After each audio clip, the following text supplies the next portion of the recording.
There's a moment, a single, glittering second, when you think all the late nights, all the ignored birthdays, all the skipped dinners are finally about to mean something. I was holding onto that moment with both hands, like a child clutching a paper star. And then I heard my name in a way that shattered everything. I didn't mean to overhear. I wasn't trying to spy. It was 7:52 a.m., the office lights still flickering to life, and I had just dropped my planner under the break room counter. I bent down to grab it, and that's when I heard his voice, muffled but unmistakable. "Yeah, no," she nailed it. Honestly, saved the whole pitch. But I'm giving it to Matt. I didn't move, didn't breathe, just crouched there behind the fake marble counter, heart beating in my ears like a warning siren. The voice on the other end of the call crackled faintly.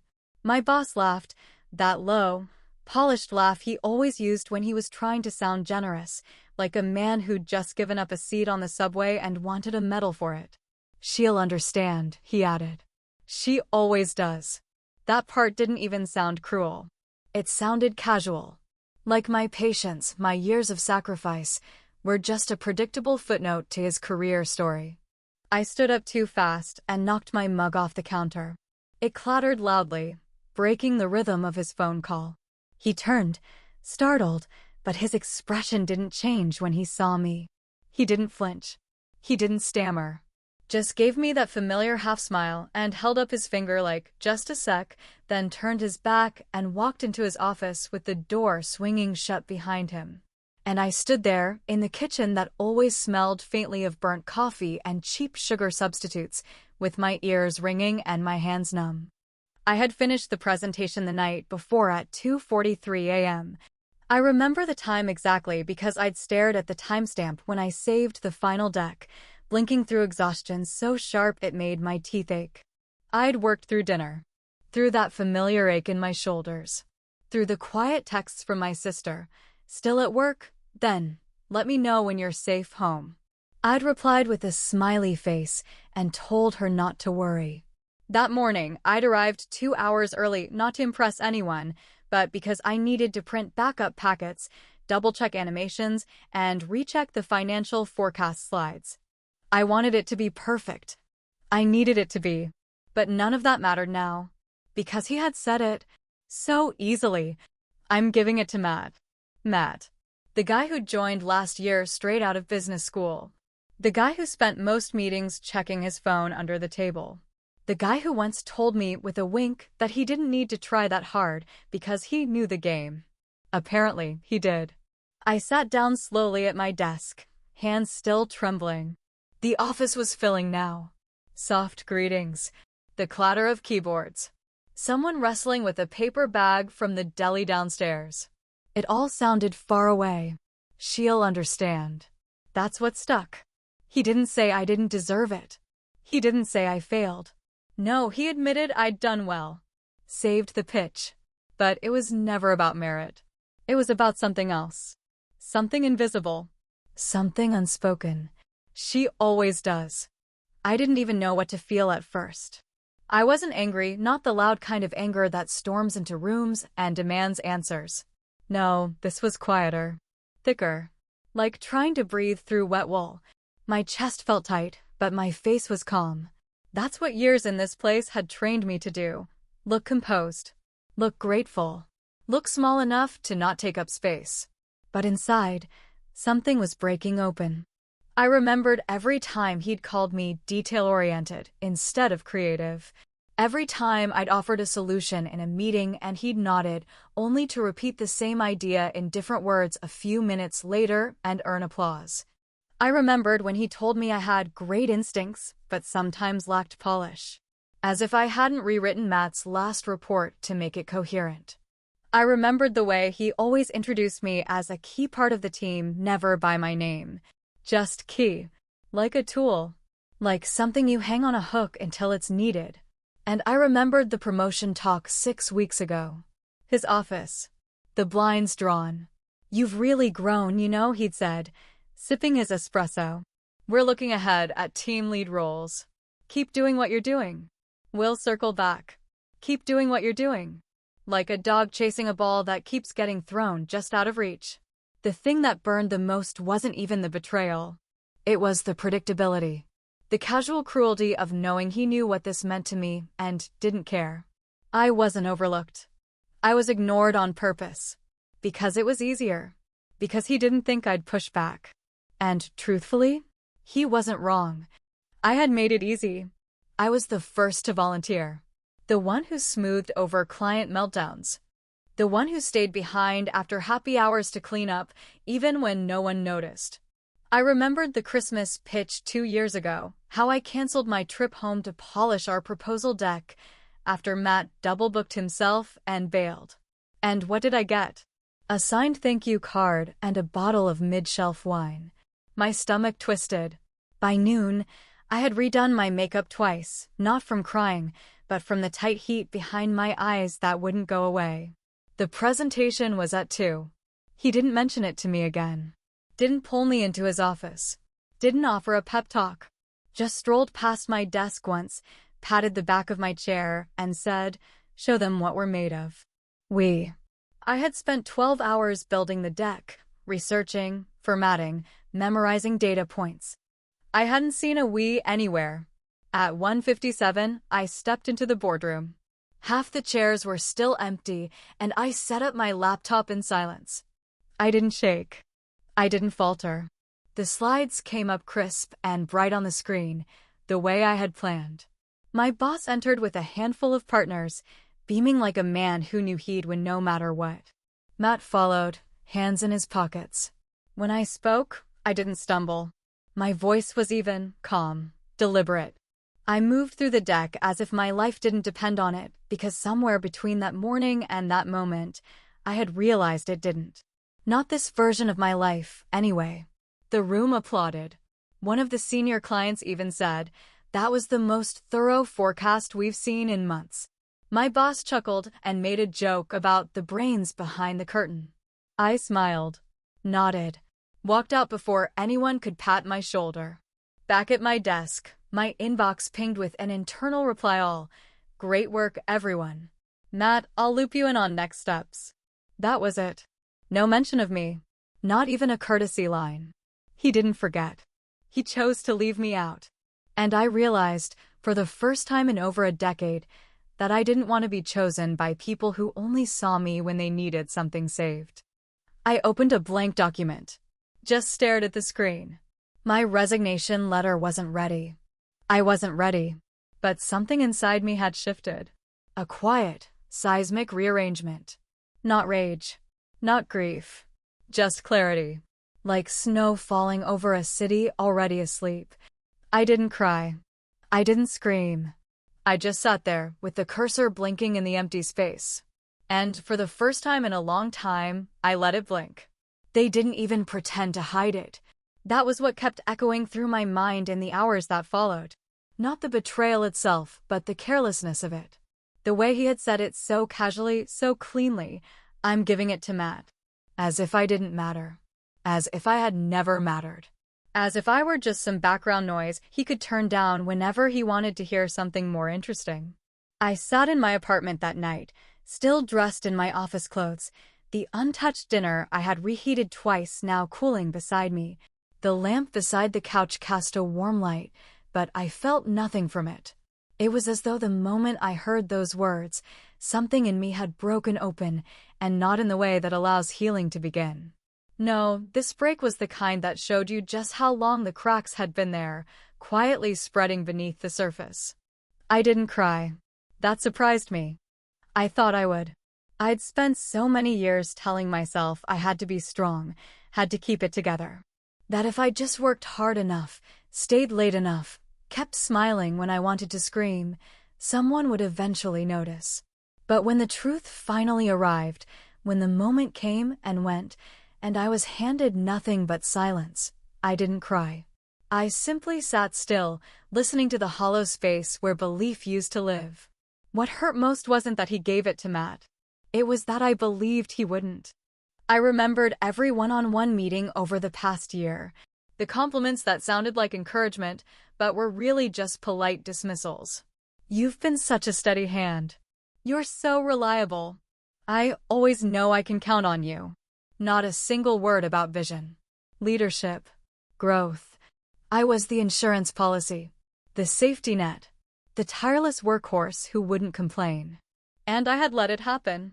That's what twisted in my chest like a wire. I remembered the time I created an entirely new client reporting system that saved the team hours of work per week. He told me it was a great internal contribution. I remember thinking how odd it sounded. Internal contribution. Like I had built a shelving unit instead of a tool that made every person's job easier. When Matt suggested digitizing our meeting logs, he was called a catalyst for change. Matt was brave. I was dependable. Matt was forward-thinking. I was grounded. One got framed for potential. The other boxed in by it. I kept seeing his face when he said it, my boss, his voice light and practiced. She'll understand. She always does. As if he were describing a loyal appliance, not a person. As if understanding was something I owed him for giving me the privilege of being used. Every time I thought about it, another memory surfaced. A meeting 3 months ago, when Matt presented a strategy I'd written most of. My boss sat at the head of the table nodding like a proud mentor. Afterward, he congratulated Matt on being willing to take risks. He never asked where the data came from. He didn't need to. I was there, of course. I was always there. Taking notes. Preparing slides. Running scenarios. Making sure nothing fell apart behind the curtain. I was the invisible net they all walked across. And no one ever thanked the net. There were years of moments like that. Quiet humiliations disguised as compliments. You always make things smoother. I don't have to worry when you're on it. You make everyone else look good. Everyone else. It was never about making me look good. Even when the team hit targets, he credited collective effort. But when things went wrong, he was quick to look my way, not with blame. No, that would have been too obvious. But with those suggestions laced in sweetness. Maybe you could jump in to help clean this up? Could you take another look at the numbers, just to be safe? I became the one who fixed the broken things no one else wanted to admit were falling apart. And every time I said yes, because I thought it mattered. Because I thought eventually I would matter. I leaned my head back against the couch and stared at the ceiling. A crack I hadn't noticed before ran from one corner to the center. Faint, thin, like a scar. It reminded me of how I'd learned to hold myself, just enough to not snap, but always close to breaking. I thought of the company retreat last spring. Everyone drank too much. Laughed too loudly. My boss toasted Matt for his creative edge, called Lauren the heart of the team. When he got to me, he raised his glass and said, "To the one who keeps us from drifting off course." Like I was an anchor. Useful, solid, heavy. Not once did he use my name. That night, after everyone went to bed, I stayed up filing the expense reports and cleaning up the mess from the lounge. No one asked me to. No one noticed the next morning. But if I hadn't done it, I knew I would have heard about it on Monday. Just a few things fell through the cracks. I carried every piece of their comfort like it was my duty, and I called that love, loyalty, teamwork. But now I saw it for what it was. Training. I had been trained to accept less, to expect invisibility, to believe that being the strong one meant being the quiet one. I got up and walked to the window. Snow was starting to fall again. I watched it land softly on the windowsill, melting slowly into nothing. And I thought how many pieces of myself had melted away in rooms like that. In offices that cheered for charm and sideline substance. I remembered a time I called in sick during flu season, and my manager asked if I could still monitor emails, just in case. When I returned, no one asked if I was feeling better. But they did ask when the presentation slides would be ready. I remembered when I gently pushed back in a meeting once, and he smiled and said, "You're a little fired up today," like it was something cute. Like I was a child getting too loud at dinner. Resentment is not rage. It's not sharp or quick. It's slow, like sediment. It builds until you're standing knee-deep in it, unsure how you ever stood on clean ground. And in that moment, Standing at the window with snow falling outside and silence ringing in my ears, I understood that I was not angry because of one betrayal. I was angry because of 1,000 small ones. The ones I let slide. The ones I called normal. The ones I carried for the sake of peace. I walked back to the table, opened my laptop, and pulled up the email thread from the client pitch. There it was. Subject: Team win. Great work. Matt's name in bold. A line about rising stars. A vague nod to everyone behind the scenes. I closed it. Then, without really thinking, I opened a blank document. I started writing. Not a resignation letter. Not yet.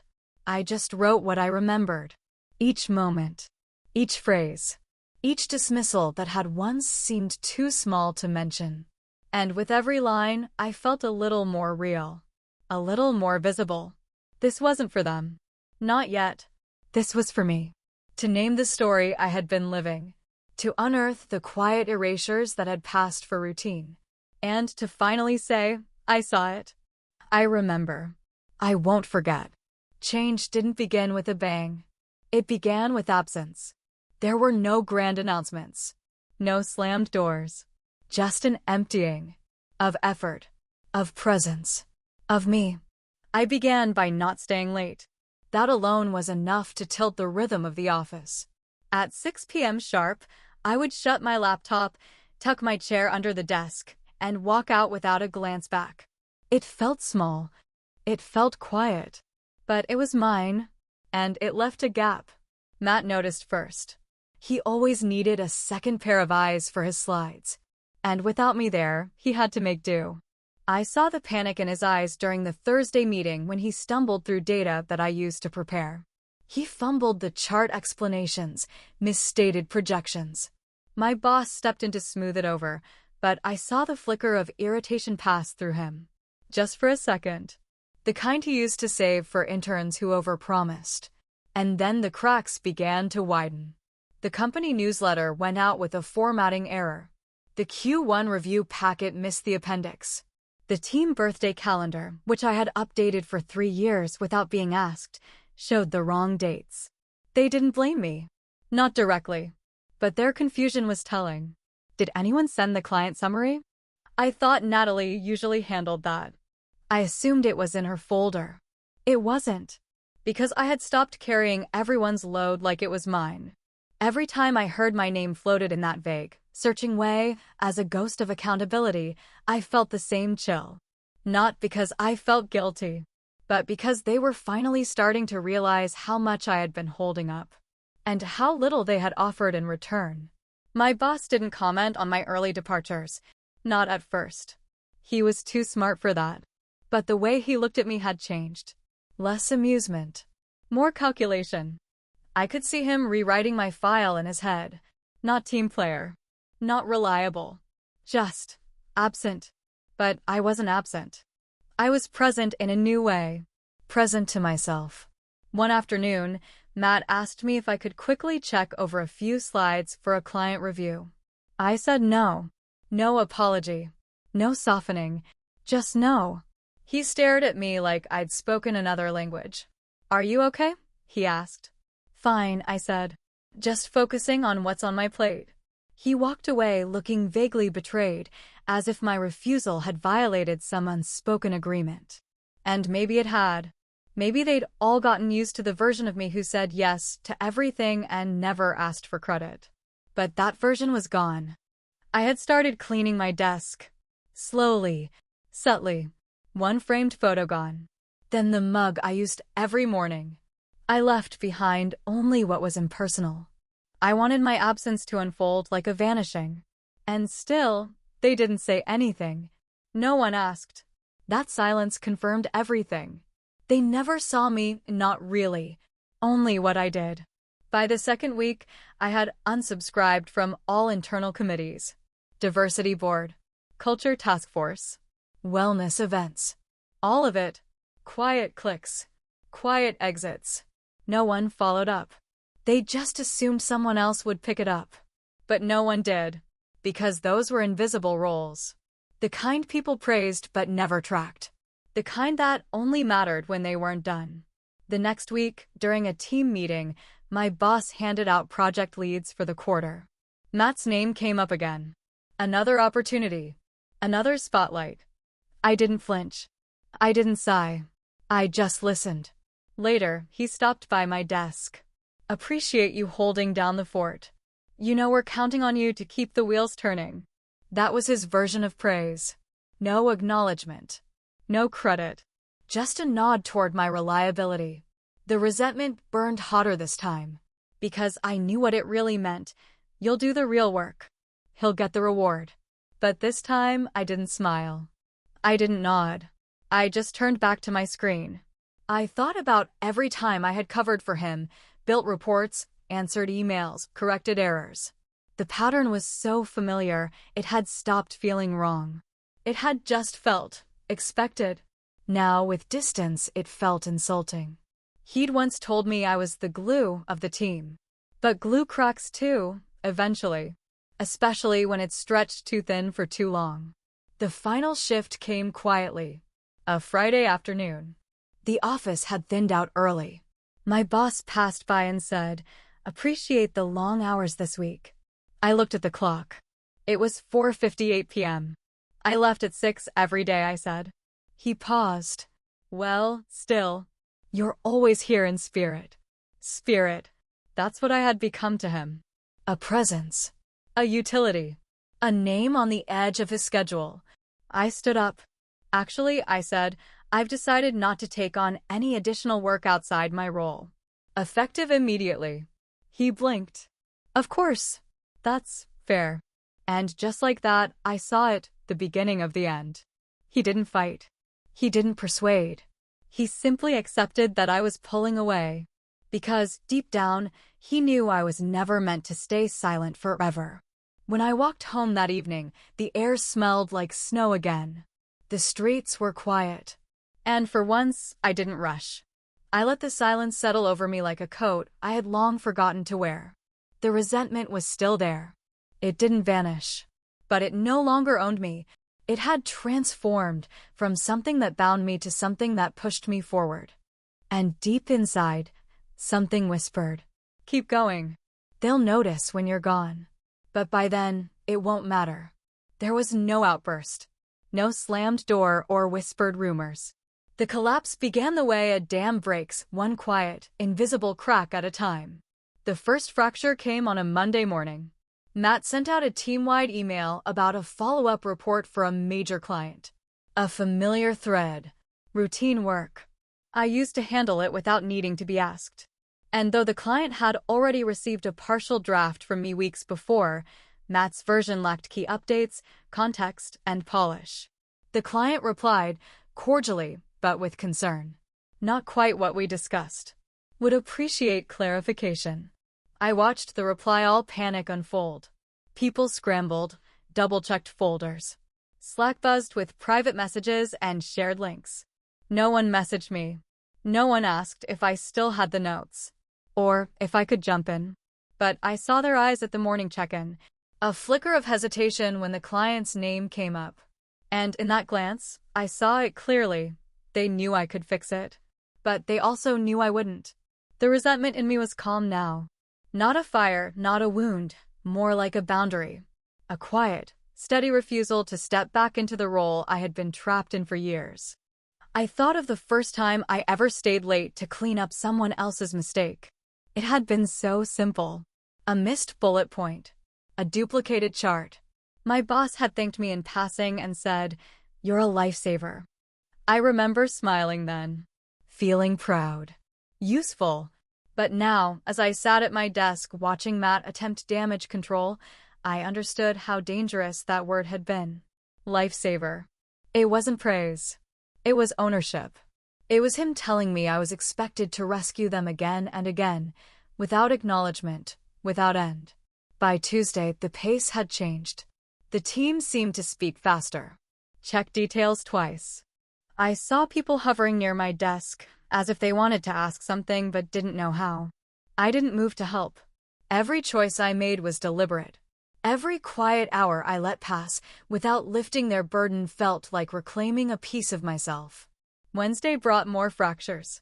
A slide deck Matt presented had been hastily assembled. I had been the one to design our formatting system, maintain the templates, and clean up inconsistencies. His version looked like a collage of mismatched fonts and cut-off graphics. My boss smiled throughout the meeting, but I saw the muscle twitch near his jaw when a client asked if something had been rushed. That twitch used to terrify me. Now it was a signal. A sign that he was feeling the discomfort of consequences for the first time. After the meeting, he passed by my desk and said, "I miss your polish." That was the word he used. Not your insight. Not your leadership. Your polish. As though I were a layer of varnish on someone else's effort. The resentment bloomed again, quiet and full. I thought of the years I spent refining not just our deliverables, but the culture. Setting the tone for junior hires, creating templates, training interns, coordinating birthdays and last-minute lunches.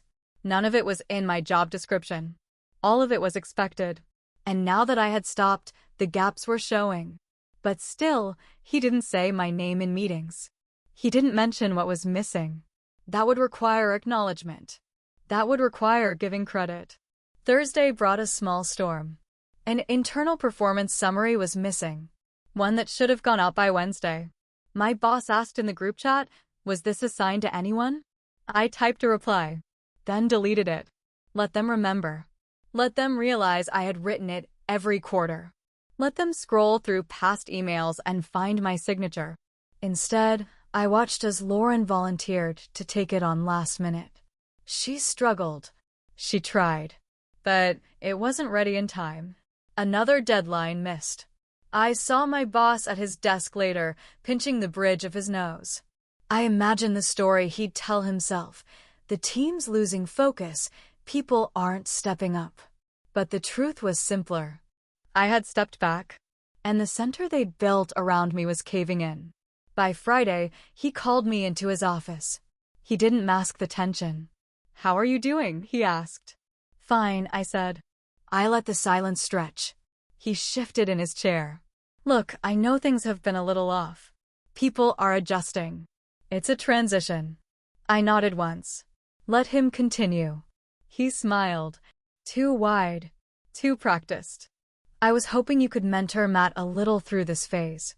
He's got potential, but still working on structure." Structure. The thing I built. The thing Matt never noticed while climbing it.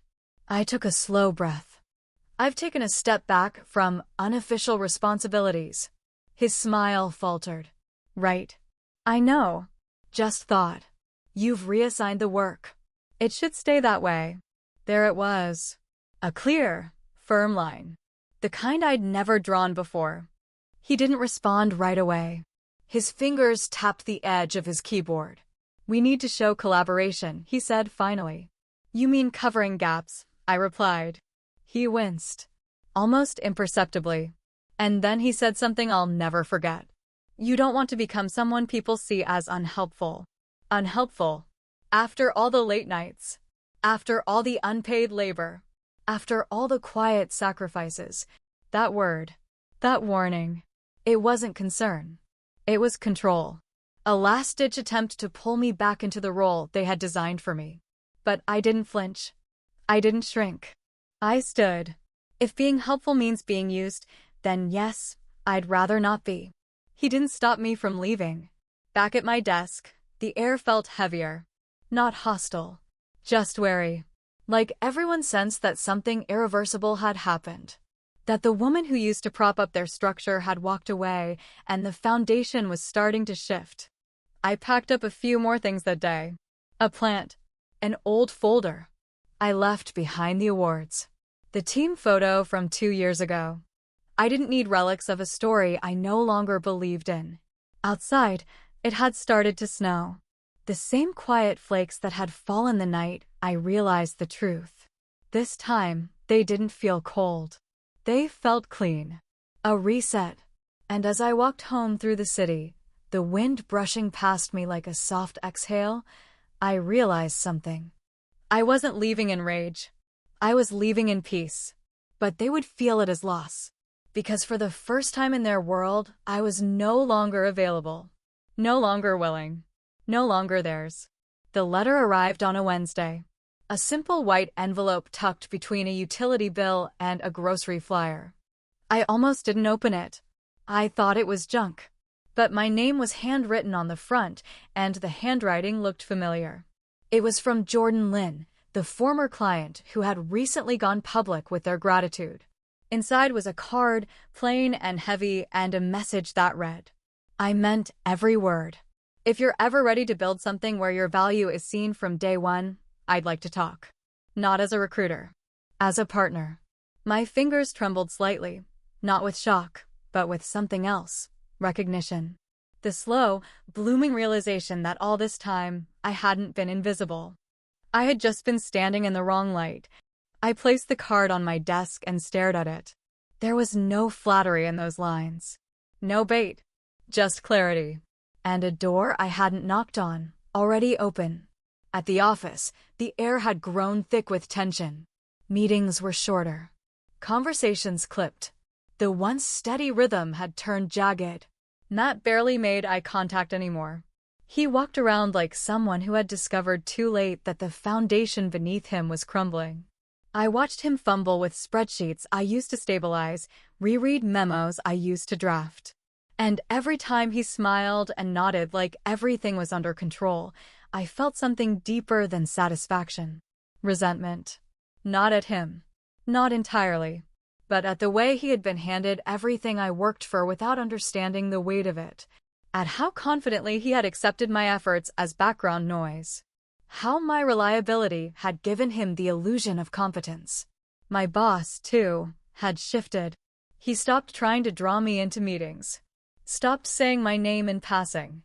Instead, he leaned harder into his charm with others, deflecting attention away from what had gone missing. But I saw the change in his posture when I entered a room, the hesitation in his tone when he referenced tasks that were now quietly falling apart. I had become a mirror he no longer wanted to look into, and I was done being a reflection of someone else's comfort. The final straw came in the form of a team-wide email. Subject line: Important update, promotions review. The language was corporate smooth. A shuffle in leadership. An acknowledgement of strong team contributions. A promise to revisit roles in the next cycle. And at the end, a single line: Let's continue to support each other and lean into growth. I read it twice. Then 3 times. Not a single name mentioned. Not a single admission of what had gone wrong. Just a blurry rewrite of the truth. The same silence repackaged as professionalism. I closed the email. I didn't forward it. Didn't comment. I simply opened my calendar and marked a quiet, unassuming day 2 weeks away. Resignation day. There would be no speech. No explanation. No confrontation. I wouldn't offer 2 weeks. I would give notice effective immediately. I had accumulated more than enough unused leave to make it work. But before I left, I needed one thing. Not closure. Not revenge. Clarity. So, the night before my resignation, I opened the folder I'd quietly built over the years, a portfolio of projects, drafts, proposals, and ideas. I copied it to a drive with my name clearly labeled. Then I opened a second folder, the one I kept just for myself. It contained emails, timelines, backup files. Proof.